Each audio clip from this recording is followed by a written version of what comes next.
сіздердің алдыңызда жастарға былай деп айтқан едім, ішкі жас әлеумет тақырыбы деп. Иә, ол біздің бүгінгі дискурсымыз болады, бірақ тақырып оқу бағдарламасына сәйкес біздегі оқу мақсаттарын күнделікті оқу мақсаттарына жеке ойларын қарастырамыз. Яғни қазір бүгін мен арнайы сіздерге жүздеген дәстүр отырмын. Олардың мақсатым сіздер қазір өзі тайм-менеджмент әдісін жұмыстың өн бойында қолданамын. Бүгін біріншіден сіздерге қазір шоколадпен шашу шашып жатқаным. Өзім кішкене әйтеуір шамам келгенше ойлап тапқан әдістерімнің тұсауын кесерімін. Басты мәселе шығармашылыққа бару. Шығармашылыққа әшейін басқа уақыт емес, сабақтың өзінде барудың жолдарымен сіздер танысасыздар. Ол үшін бірінші әдетте ұйымдастыру кезеңінде біз бір-бірімізге кішкене қазір кезде сіздерге тәттімен кішкене көңіл бөліп, ары қарай сөздің өзі қаншама адамға жел береді, жан береді деген сияқты, әдемілік деген сияқты әріптеске тілек айтысымен біз тілек айтып алайық. Ол тілекті тіл құралдарды қастырып айтамыз. Мынаны сіз әдемі сөйлеуге бағыттаймыз. Басы шығармашылықтың бұл басы. Қара ниеттен ақ ниетке көшейік. Ниетіміз ақ болсын, әдеміміз ақ болсын. Әдемі құралай сияқты зерек әрі әдемі болайық деп.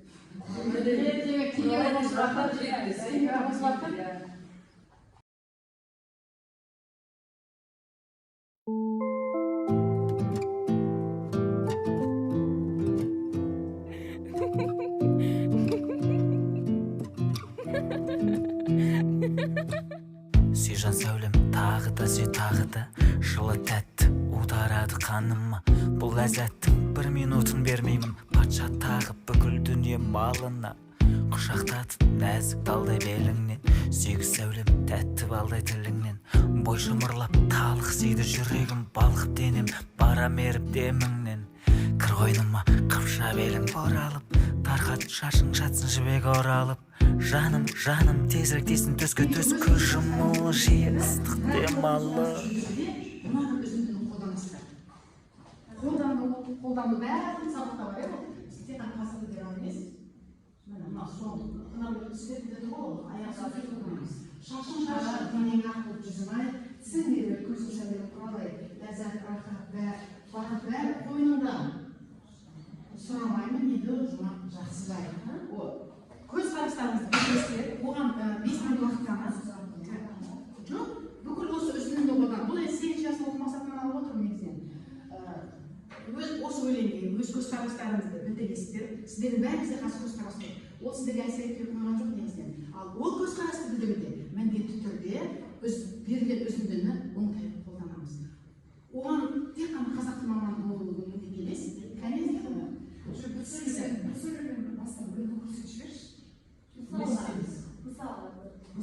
мысалыға, бұл сізге өлең ұнады ма? Маған бұл өлең өте қатты ұнады. Тыңдау барысында Бұл тақырып психологический тақырып. осы көзқарасын жасаймыз. Сөйтіңіз да өлең жолдарын көтеріп қойыңыз. Көзқарасын мақұл айтасыздар ғой, бүтін бір шығармашылық шығу керек та мақұл айтамыз. Бұл енді білмейді емес, енді мағжан жұмабаевтың білеміз. Өлеңді тыңдаған кезде қандай сезімде болдық деген бар. Көзқарасыңыз. Өлең дұрыс емес қой. Дұрыс емес қой. Оны жұмыстарымыз деген сияқты. Менің жалпы көзқарасым дұрыс емес, әркімнің өзінің ішінде сезімдері қалу керек. Сезімді сыртқа шығаруға болмайды. Жақында да шығарыпты. Өлең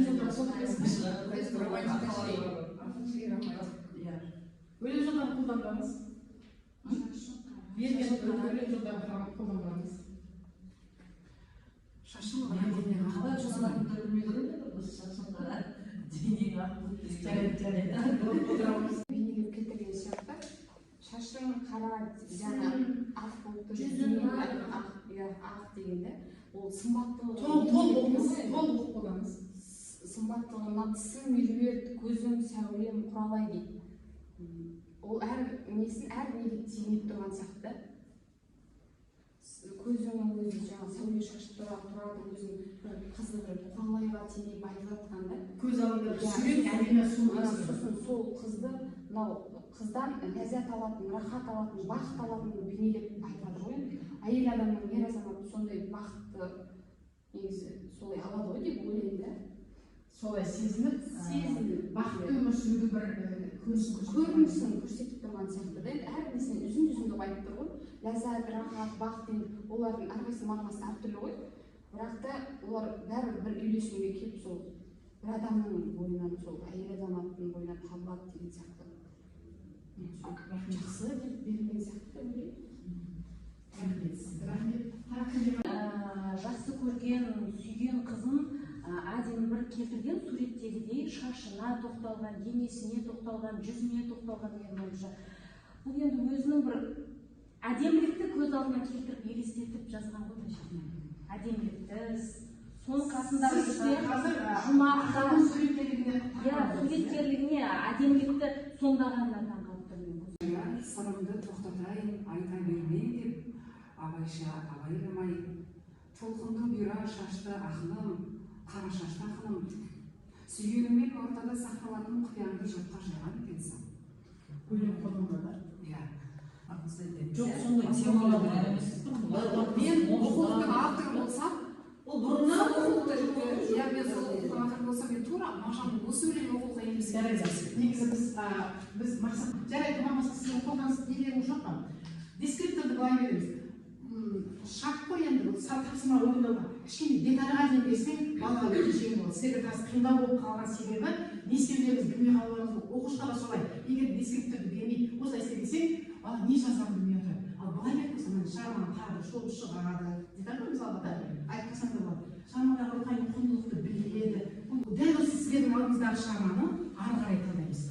Ол Сүйжан Сәмен өлеңін сіздер соның ішінде тағы да бір шолып шығарсыздар да рухани құндылықты анықтаңыздар.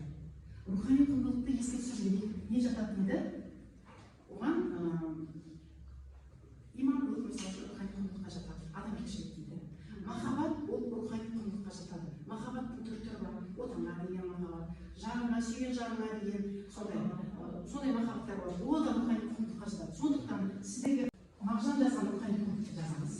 Мына жерге Мағжан жазған рухани құндылық 21-ші жылда да сол әлі рухани құндылықта әлде жоқ па? Соны жазасыз. Сосын кейін мына жерге сол шығармадағы Мағжанның шығармасындағы рухани құндылықты заманауи тұрғыдан таразылап, оның идеясының жаңашыл болса, жаңашылығына баға бересіздер. Бұл 8 жастың орындайтын тапсырмасы. Анықтадыңыздар, қазір жауап беруде рухани құндылығын алып, қазір ол рухани осы рухани құндылық әзіргі заманда 21 ғасырда құнды ма? Одан кейін егер құнды болса, әрине бір өзінен өзі шығарды, сіз бағалайсыз жазушының еңбегіне, сезіміне, дүниесіне. Рухани құндылықта шығарманың сүй жаным деген сөздерді алдым. Және соған қоса жасаған бірақ нәрсе тілеймін, жасағаннан бірақ нәрсе тілеймін. Ол да рухани құндылықтың біріне жатады, себебі тәңірге табынушылықта, дінге бағытталған деп ойлаймын. Сонда сондай сөздер бар екен ішінде. Жаңа сүй, жан сәуле деген махаббаттың белгісі, ол да рухани құндылықтың бірі болып саналады. Ал енді 21-ші ғасырдың жаңағыдай рухани құндылығына қалай баға бересіз? Ол 21-ші ғасырдың жастар арасындағы негізгі құндылықтардың бірі деп сенемін. Қазір көп жастар махаббатқа бағытталған, сол туралы әртүрлі өлең жырларды жазғысы келеді, айтқысы келеді, бірақ сөздері ұйқаспайтын өлеңдерді көп тұрмыз ғой негізі. Қазіргі жастардың айтып жатқандар өлеңдер ішінде. Сосын мынау тәңірге табынушылықта осы жастардың арасында көптеп бой көтерген, сауаттылық жағынан, жаңағыдай имандылық жағынан көптеп айтылады ол да. Мынау енді шығарманың жаңашылдығына. Жалпы шығарма жастардың махаббатқа деген жарығын айтып отырмын ғой. Абай бар, махаббаттың шынайы бейнесін көрсетеді. Және оны жастар қызығып, соны оқуға мүмкіндік береді. Жастарға осы шығарма қызығып оқиды. Және ол жастарға ойын еркін жеткізуге мүмкіндік беретін шығар деп ойлаймын. Шығармаңыз нақты келеді. Нақты мүмкіндік береді жастарға.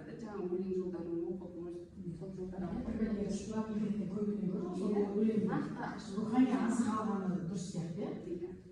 Керемет. сол сезім махаббаттан туындаған бақыт деген құндылық бар.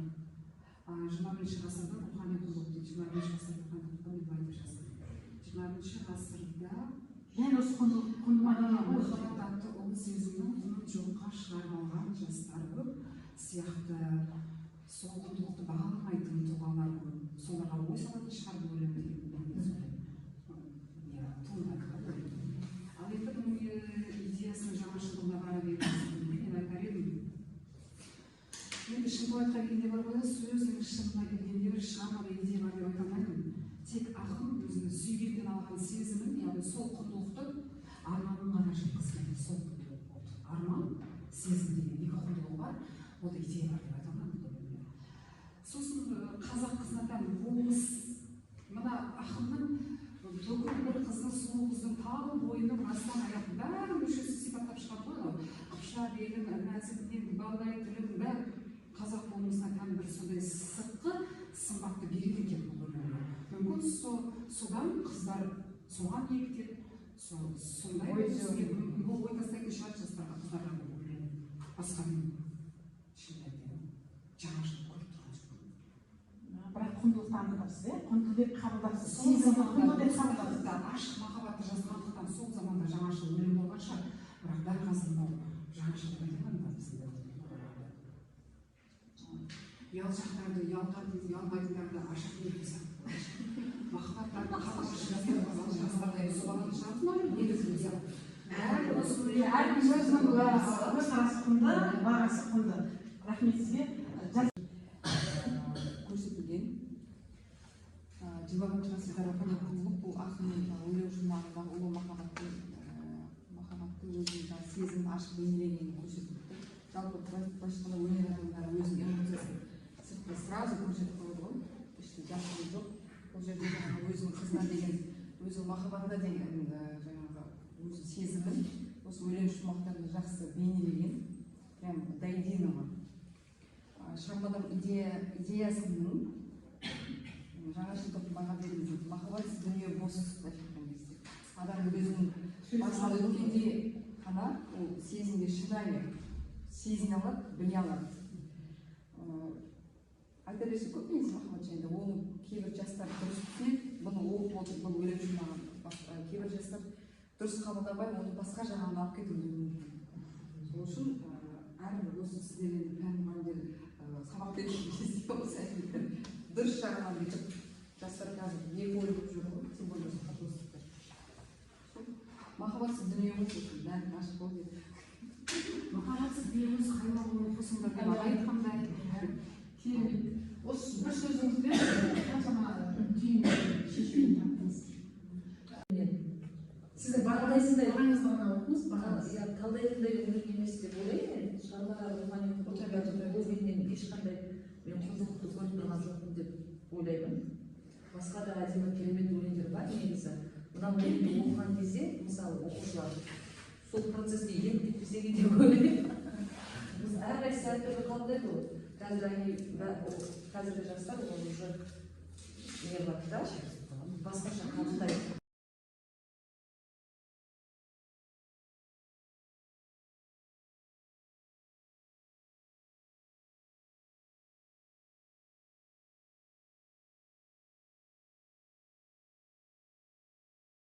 Бірінші ғасыр қазір қатты дамыған, сондықтан мен бұл өлеңді оларға оқытқызуға қорқамын. 8 сыныптың жетекшісі болғандықтан мен олардың телефондарын ақтаған кезде көптеген нәрселерді көремін да. Және бұны біз қазір түсініп тұрмыз да, бұл өлеңді біздің возрасттағы адамдар түсініп тұрмыз да, талдай аламыз. Деп жасында махаббат тақырыбында қозғалсын, как шлейф. Шлейф бұндай емес. Әдемі әсерге алып келетін нәрсе бар да, прям былай досконально детально емес деп ойлаймын. 21 ғасырда айтып өттім, шығарма идеясын жаңашылдығына баға беріңіз. Жаңашыл емес сияқты мәселесі бар? Жаңашыл емес, себебі бұл заманда Мағжан Жұмабаевтың заманында телефон, интернет деген нәрсе болмаған. Бұлар осыны оқып, бірақ сіздің көзіңізбен барлық нәрсе елестеді, сізде қорқыныш тудырды ғой? Сөзінен ғана қорқыныш тудырып тұр. Теледидардан біз қорқамыз да, ана жерде сөзден қорқыныш тудырып тұр. себебі оқушыларды ойлап кеттім да мен. махаббат барга бар, жокка жок.